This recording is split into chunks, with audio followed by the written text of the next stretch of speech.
কোরবানির ফজিলতের কয়েকটা ফজিলত আমরা জানি। প্রথম ফজিলত,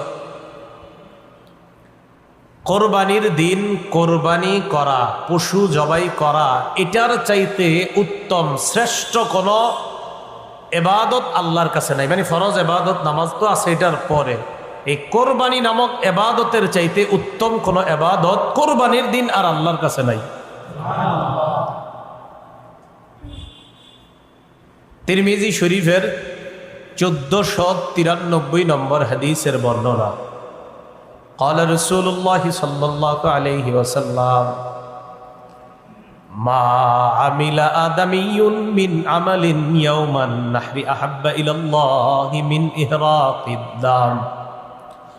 রাসূলুল্লাহ সাল্লাল্লাহু আলাইহি সাল্লাম বলেন, কোরবানির দিন আদম সন্তান যে কোরবানি করে, এই কোরবানি করার চাইতে এত ফজিলত